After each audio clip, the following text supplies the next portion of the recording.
The 2026 crash will not be a failure of leadership. It will be the success of a design. For 50 years, the richest country on earth discovered a new kind of power. It could spend more than it earned indefinitely. It could promise benefits it had not yet funded. It could cut taxes, expand programs, wage distant wars, and send out stimulus checks without asking voters to pay the full bill up front. The secret was simple: borrow in the world's reserve currency, print what you cannot borrow, and let inflation quietly do the rest. At each step, the system looked like it was working. When growth slowed, interest rates were cut. When markets trembled, central banks printed. When banks failed, they were rescued. When retirees demanded more, benefits expanded. Every crisis was answered with more of the same medicine: debt and liquidity. But that medicine had side effects. Debt outgrew the economy. Interest costs outgrew tax revenue. An aging population outgrew the capacity of a shrinking workforce to support it. Other nations, watching the dollar being used as both a funding tool and a weapon, began building exits. A shadow market and derivatives ballooned to 10 times the size of the real economy, all resting on the assumption that this game could go on. Now, a president steps forward and vows to reverse the decline. He understands deals. He has restructured failing companies. He has leaned on banks, threatened creditors, and walked away with better terms. This time, there is no counterparty across the table. There is only the structure itself: the debt, the demographics, the global distrust, the empty office towers, the derivatives contracts waiting to be repriced. The coming crash is not an accident to be avoided by the right personality in the Oval Office. It is the point where the logic of the system finally collides with the math of reality. Once you understand that, you stop asking whether a president can save the economy.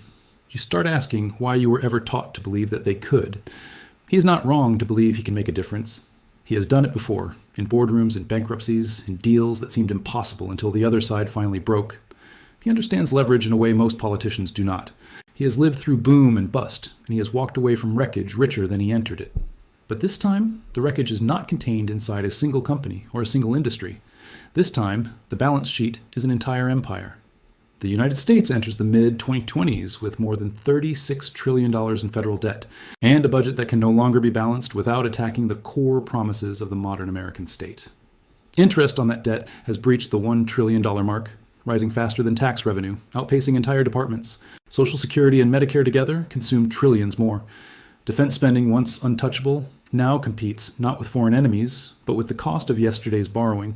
4 lines on a spreadsheet: interest, Social Security, Medicare. Defense now swallow almost everything Washington collects. What remains is not a budget, it is residue.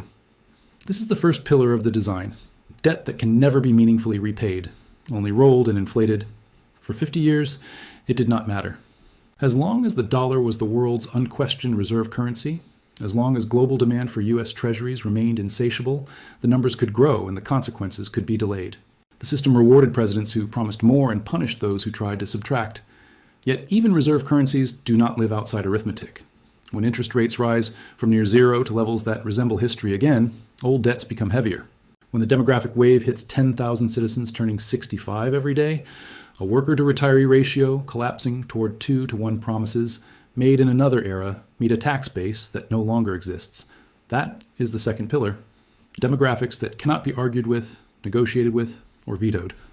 Policy can move marginally at the edges, but birth rates and age pyramids are slow, stubborn facts. Benefits can only be paid from the labor and productivity of the living, and the living are not numerous enough to support the obligations of the retired without either immense borrowing or immense cuts.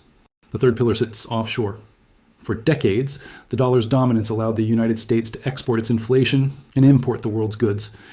Oil was priced in dollars. Trade was settled in dollars. Countries that wished to participate in global commerce had to earn, hold, and recycle those dollars, often by buying American debt. But quietly, that architecture is changing. BRICS nations experiment with settlement in local currencies. Central banks accumulate gold rather than treasuries. Major energy exporters accept payment in alternatives to the dollar. De-dollarization is not a press conference. It is a series of transactions, each small on its own, that gradually erode the foundation under a currency that once felt eternal. By the time a president arrives promising to restore American strength, the signal has already gone out to the rest of the world. The United States will defend its interests with its currency as well as its military. Sanctions, account freezes, and financial pressure have consequences beyond the targeted regimes. They remind every other nation that the dollar is not just a neutral unit of trade.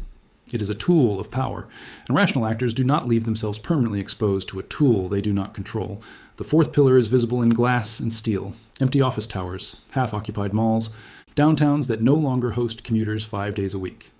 During the era of cheap money, commercial real estate was financed on the assumption of eternal demand and permanently low rates. Loans were priced accordingly. Now, rates are higher, usage is lower, and more than $1 trillion of this debt is coming due. When those loans cannot be refinanced on old terms, the buildings behind them will be repriced, often brutally. The collateral that once anchored balance sheets will not cover the debt. The losses will not stay on paper. They will pass through regional banks, pension funds, and credit markets, revealing how many quiet bets were made on the stability of work patterns that no longer exist. Underneath all of this lies the fifth pillar, a derivatives market so large and so entangled that no one, including the institutions inside it, fully understands its true exposure. Hundreds of trillions of dollars in contracts, many of them designed during the era of zero rates and predictable monetary policy, now sit waiting to be repriced in a world that looks very different from the models that created them. This is the architecture the next president inherits. Not a set of discrete problems, each solvable with a clever policy, but a single interconnected structure. Debt that cannot shrink without crashing growth demographics that push entitlement costs higher. Every year, a weakening reserve currency that limits how much more can be borrowed and printed without triggering a loss of confidence, overvalued assets financed at the wrong price. And a derivatives web that multiplies every shock into a potential systemic event. Against that backdrop, the promise to fix the economy is not a plan. It is a confession of misunderstanding. Because the system is not waiting for a hero. It is moving along a trajectory set decades ago, one defined by compounding obligations and political incentives that always favored delay over discipline. Presidents come and go, central bank chairs retire, parties lose and regain power. But the line on the graph continues upward. More debt, more promises, more dependence on low rates, more exposure to a currency whose dominance is gradually eroding. That is why the crash that converges around 2026 is not just another recession, not just another downturn to be managed with another round of stimulus checks and emergency lending facilities. It is the moment when multiple timelines intersect, when commercial loans made in a different world come due, when the Social Security Trust Fund approaches exhaustion, when foreign holders of dollars accelerate their diversification, when interest costs crowd out what remains of discretionary spending. By then, the range of choices available to any president will have narrowed to a brutal menu. Tolerate deep inflation, tolerate deep contraction, or attempt a restructuring so radical it would rewrite the social contract. This is the scale of the problem. This is the paradox. A leader skilled in leverage and negotiation takes office believing he can turn the situation around, but the very tools he is expected to use, more debt, more printing, more interventions, are the accelerants that brought the system to this point. And so the question shifts, not will he fix it, but what happens to a nation when its citizens finally realize that no one in office can? He is not the villain of this story. That would be too simple, too comforting. For decades, citizens were taught to believe that the right person in the right office could bend numbers to their will, that personality and strength and conviction could overpower balance sheets and demographic curves. It is an attractive idea. It flatters the voter and the candidate. It turns structural problems into personal quests. The man now promising to fix the economy fits that myth perfectly. He is a builder, a marketer, a negotiator. He made his name walking into failing properties and turning them into assets. He understands debt not as an abstract villain, but as a tool, something to be managed, rolled, restructured, used. He's not blind to what is coming. He sees the inflation. He sees the debt. He sees the stagnation behind the official numbers. He genuinely believes he can fix it. But belief does not rewrite arithmetic. To begin with, the federal government he would inherit is not a company with discretionary projects and optional expenses. It is an engine whose largest outflows are locked in by law and by demographics. Social Security is not a line item that can be negotiated down in a boardroom. Medicare is not a vendor you can threaten to replace. Interest on the debt is not a contractor you can squeeze for better terms without consequences. Every year, those three pillars, Social Security, Medicare, and interest, devour more of the budget. Defense spending sits beside them, politically shielded by the language of security and strength. Together, they leave almost nothing left over. Cut the rest of the government to the bone and the fundamental math remains. Almost all incoming revenue is pre-committed. Any serious attempt to reduce the deficit must strike at promises the public has been told are sacred. That is where politics slams into math.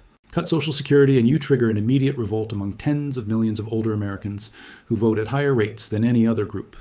Cut Medicare and you unleash panic in a healthcare system already stretched thin, and rage among patients who were told all their lives that these benefits were guaranteed. Cut defense and you face a different coalition: lobbyists, contractors, generals, and pundits ready to paint any reduction as surrender. Raise taxes dramatically instead, and you risk collapsing what remains of real economic growth. Squeeze workers and businesses harder in an environment of rising prices and rising rates, and consumption stalls. Investment slows. The recession you were trying to avoid walks in through the front door. So the structure does what it has done for decades. It chooses the only option that postpones visible pain: borrow more and print the difference. Here, the president hands the problem to the second institution in the trap, the Federal Reserve. On paper, the central bank is independent. In reality, it is caught between the same brutal choices, watched by markets that panic if policy moves too fast and politicians who panic if it moves too slow. For 15 years, the Fed answered every tremor with the same response: cut rates, expand its balance sheet, flood the system with liquidity. The terms were technical quantitative easing, emergency facilities, forward guidance, but the substance was simple: create money, buy assets, make borrowing cheap. It worked, at least on the surface. Markets recovered, asset prices soared. Politicians discovered they could run deficits without immediate punishment. Households learned to live with cheap credit as a permanent condition. The medicine became the diet. Then inflation arrived. Once prices began rising faster than official targets, the Fed's script inverted. To restore stability, it had to raise rates and pull back some of the liquidity it had created. Overnight, the assumptions undergirding trillions in loans and derivatives began to look unstable. Mortgages reset higher. Corporate borrowing costs climbed. Governments faced steeper interest bills on mountains of existing debt. Now the central bank stands in a narrow corridor. On one side, higher rates which crush borrowers, detonate fragile balance sheets, and risk a deep recession or depression. On the other, lower rates and renewed money printing, which ease the immediate pain but accelerate inflation, weaken the currency, and push foreign investors to question whether holding dollars still makes sense. Crash now or crash later. Those are the poles of the corridor. A president can shout at the Fed, praise it, attack it on social media, threaten appointments, or demand strong money and low rates in the same breath. It does not change the underlying geometry. If rates stay high, the debt spiral accelerates as interest costs explode. If rates are forced low again, the inflation spiral accelerates as savers are sacrificed and the currency is debased. In both cases, the era of painless choices is over. Somebody loses, visibly. This is the heart of the Federal Reserve trap. The tools that once postponed crisis now bring it closer, whichever direction they are turned. Meanwhile, outside the marble buildings of Washington and the quiet halls of the Fed, the demographics continue to move with glacial certainty. 10,000 new retirees each day, fewer workers beneath them, a shrinking ratio of contributors to beneficiaries. This is not speculation. It is a schedule already printed. The social programs built in an era of many workers and few retirees were never recalibrated for the opposite reality. Instead, every generation of politicians kicked the adjustment into the future, knowing that future office holders would pay the price. That future is now. Layer on top of this the global shift in attitude toward the dollar, the emptying offices, the underwater loans, the derivatives tied to rates that no longer exist, and you see the outline of the trap in full. It is not one problem. It is a mesh. Pull one strand and three others tighten. What then can a president actually do? He can negotiate trade deals, attempt to claw back manufacturing, cut some regulations, and adjust the margins of growth. He can project confidence, insist that America will remain strong, and rally sentiment. In a crisis, he can sign off on stimulus checks, special lending facilities, bank rescues, and emergency reforms. He can seek to restructure portions of the debt, offer creditors new terms, or flirt with capital controls to keep money from fleeing. Each of these actions has precedence in history. Each can soften specific blows or redistribute the pain, but none of them change the core fact that the system as a whole requires two things to stay standing: continued growth and continued faith. Growth in a world of aging populations, saturated markets, and rising rates becomes harder to manufacture without explosive new technologies or radical changes to productivity. Faith, in a world where the currency issuer has shown a willingness to weaponize its money and inflate away obligations, becomes harder to ask for without offering something real in return. For decades, the illusion held that there was always another lever, another policy, another deal that could keep the game going without consequence. The coming years break that illusion. They expose what was always underneath, a set of mathematical relationships between debt, income, promises, and resources that no speech can override. The president can move within that structure. He cannot step outside it, which means that when the convergence comes, when commercial defaults accelerate, when entitlement stresses become impossible to disguise with accounting tricks, when foreign demand for dollars weakens further, When banks stumble under the weight of repriced assets and unbalanced derivatives, the person behind the podium will not be the author of the event. He will be its narrator, and for millions of people, its scapegoat. When the headlines arrive, they will not mention any of this. They will say that the president's policies failed, that his tariffs or his tax cuts or his regulations or his appointments caused the crash. They will line up charts to match his term in office with market declines and wave them on television as if history began the day he took the oath. It is easier to blame a person than a pattern. It is easier to say he broke it than to admit this was already broken and he was simply standing there when it gave way. For the people living through it, though, the distinction does not matter at first. What they feel is simple. Prices rising faster than wages, jobs disappearing, savings evaporating, pensions under stress, banks tightening credit or failing outright, governments scrambling to restore confidence with announcements that convince fewer people each time. In that environment, the search for savior intensifies. If this leader cannot fix it, perhaps the next one can. If this party cannot manage it, perhaps the other will. The cycle of hope and disappointment accelerates as the crisis deepens. But here is the uncomfortable truth at the core of this story. The system that is about to break was never designed to be saved by elections. It was designed to absorb each new leader, wrap them in constraints, and channel their choices into the same narrow corridors. That realization leads to a harsher question.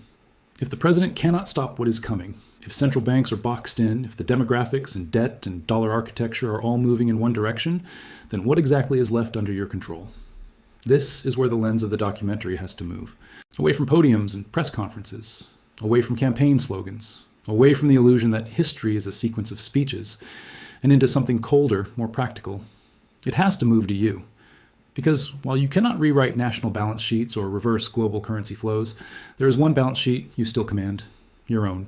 At the civilian level, the approaching crash does not present as theoretical macro risk. It presents as a set of very concrete shocks. The currency in which you are paid buys less each year. The cost of food, energy, and housing rises even when official statistics claim inflation is under control. Variable rate debts, credit cards, adjustable mortgages, lines of credit quietly become heavier as interest rates adjust upward. The job you thought was secure proves vulnerable to a slowdown. The pension you were promised looks less certain when the funds behind it are hit by market losses and real estate write-downs. At the same time, the state you were told would always be there as backstop finds itself overstretched. Safety nets fray just as demand for them surges. Political pressure mounts to do something. More stimulus, more subsidies, more programs, each of which must be funded with either more borrowing, more printing, or more taxation in an economy already staggering under all three. In that environment, waiting passively for rescue is not caution, it is exposure. The first step, then, is mental. It is recognizing that no one is coming in the way you were taught to expect. Not this president, not the next one, not some technocratic committee that will manage the transition smoothly. The structure is too large, the promise is too vast, the constraints too tight. That realization is not meant to paralyze. It is meant to re-aim your attention. If the national system will continue along its path until it hits its own limits, then your task is not to stop that impact. Your task is to decide where you will be standing when it happens. For some, that means exiting the most fragile layer first. Paper promises that depend on a stable currency and a compliant central bank. If dollars can be created at will, then what cannot be created at will becomes more valuable. Gold, silver, productive land, shares in businesses that sell things people need even in hard times, tools and skills that generate value independently of government programs or central bank policies. This is not romantic survivalism, it is basic math. When more units of a currency are created faster than real goods and services, the ratio between the two adjusts. Prices rise. Claims on future production that are denominated in that currency are worth less in real terms. Assets that cannot be multiplied with a keystroke move the other way. At the same time, reducing personal leverage, especially leverage that can be repriced, becomes more than just good advice. In a rising rate environment, carrying large variable debts is equivalent to handing your future income over to a system you already know is unstable.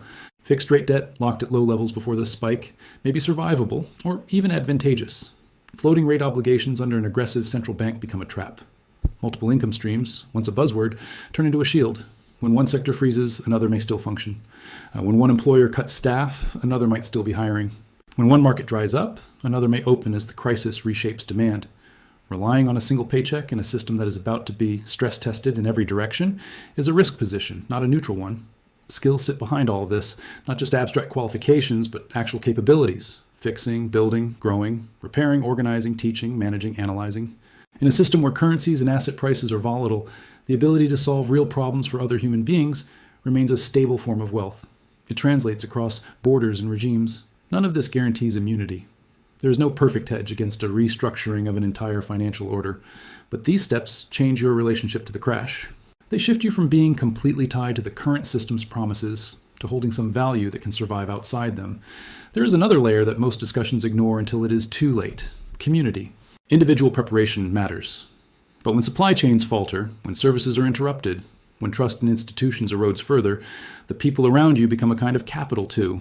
Neighbors you know, families you can trade with or support, friends with complementary skills, networks that can share information honestly rather than filtering it through the needs of ratings, polls, or quarterly profits. In times of stress, isolation magnifies fear. Community dissipates it, or at least distributes it. It also provides practical redundancy. One person cannot know how to do everything. A connected group can come closer. All of this sounds distant when markets are still functioning and life still looks normal, but that is the point. By the time the crisis is obvious to everyone, the easy moves will be gone. Central banks will already have fired their shots. Politicians will already be defending their narratives. Capital controls, once unthinkable, will be debated in serious tones. Tax regimes will shift. Wealth that can be locked down might be. The window for quiet, inexpensive, low-friction preparation is before the panic, before the headlines catch up to the math. This is where the timeline becomes important. The convergence around 2026 and 2027 is not an exact date stamped on a calendar. It is a range, an interval where multiple pressure points line up. Commercial real estate maturities, the exhaustion of key trust funds, the acceleration of alternative payment systems outside the dollar, the mounting political incentives to choose inflation over austerity. Could the visible break happen a year earlier, triggered by some unforeseen shock? Yes. Could it be delayed a year or two by emergency measures, backroom negotiations, or temporary calm in markets? Possibly. But the direction remains the same, and the interval is not wide. We are not talking about a distant risk for the next generation. We are talking about a compressed window inside the current one. That means the question is not, will this happen? The question is, where will you be, financially, psychologically, socially, when it does? The man on the podium will be where the cameras always are. You will be wherever you have chosen or failed to place yourself. At this point, the story has to confront one more illusion: that political hatred or loyalty has any protective value at all. If you adore the president, you may be tempted to believe he has a plan so brilliant it will bend these structural forces to his will. If you despise him, you may be tempted to believe he is secretly rooting for collapse or too reckless to care. Both fantasies serve the same purpose. They turn a systemic event into a drama about character. They keep you arguing about intent, while the mechanisms grind forward either way. The truth is more mundane and more dangerous. He will try to help. He will push for what he believes will reduce the pain. He will pressure the Fed for easier money to keep employment numbers up. He will support stimulus to keep voters afloat.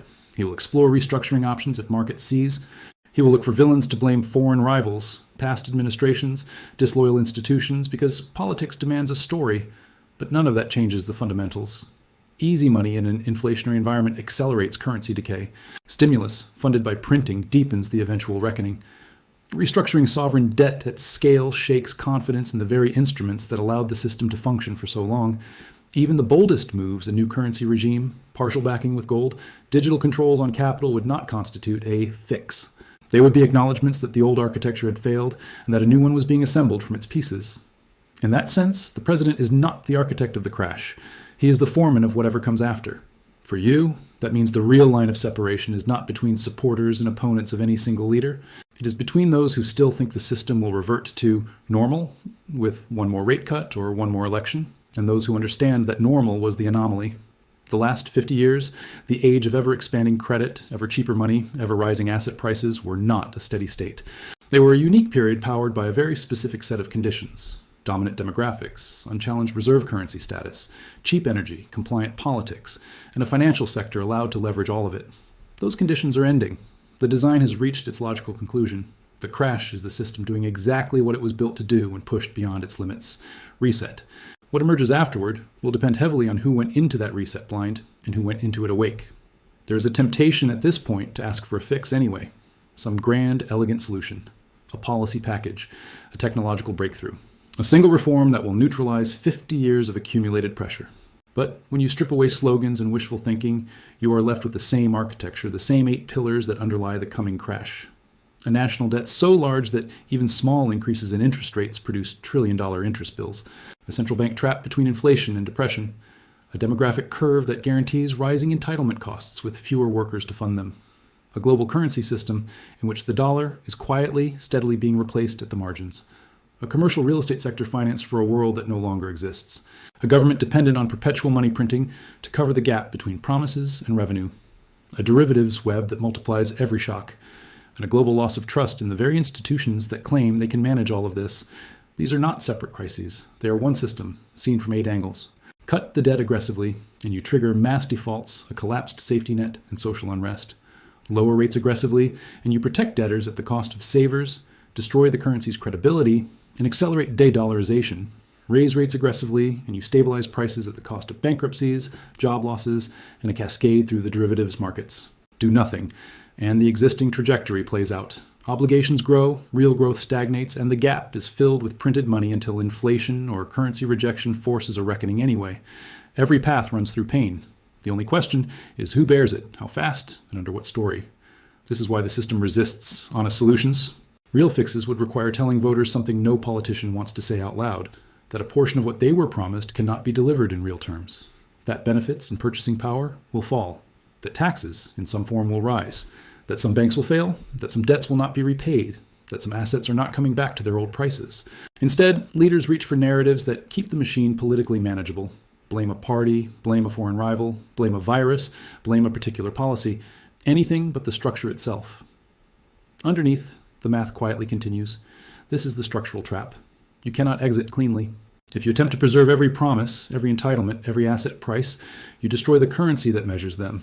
If you attempt to preserve the currency at all costs, you must allow some promises to break, some entitlements to shrink, some asset prices to fall. If you attempt to split the difference, you guarantee a prolonged period of stagnation and creeping decay, punctuated by sudden shocks.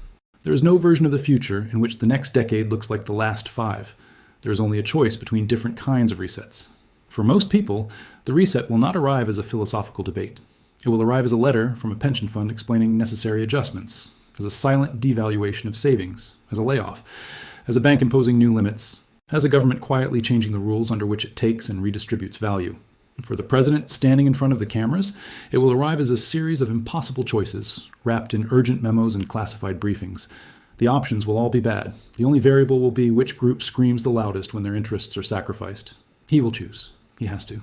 And then he will explain the choice in the only language politics knows, as a defense of the people against some enemy or emergency.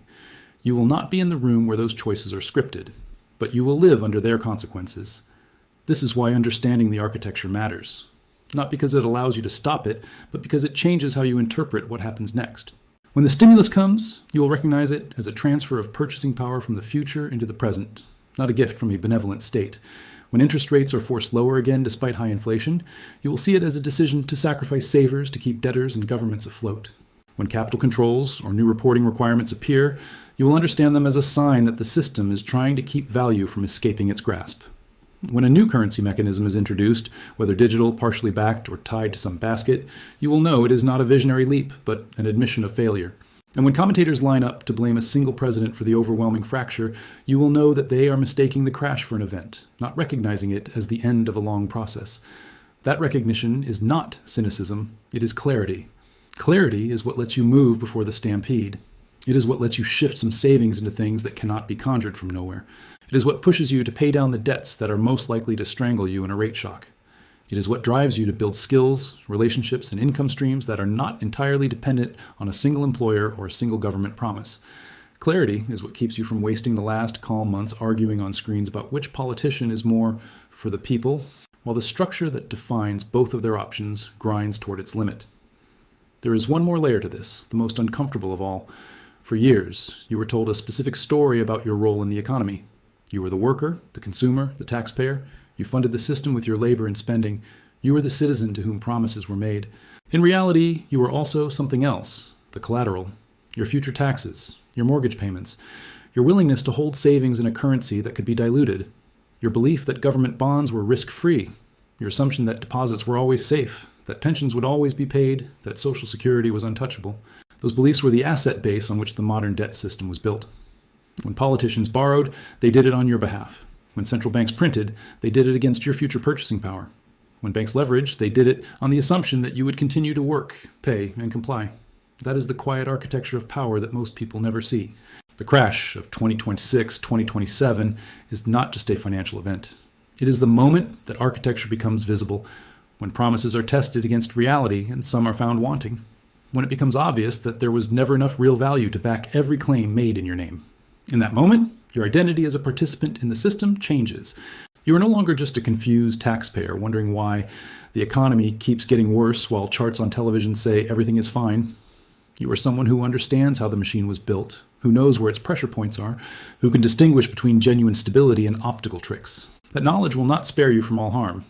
No one stands entirely outside a monetary order collapse, but it will spare you from the most dangerous illusion of all, the belief that your fate depends entirely on which name is printed on a ballot and which face appears on the screen during a press conference. Presidents matter. Their choices matter. Their mistakes matter. But they operate inside an architecture that was set in place long before them and is now reaching its mathematical end. The coming crash will not be a failure of one man to fix what others broke. It will be the moment when a system built on ever-expanding promises finally encounters the limits it was never designed to respect.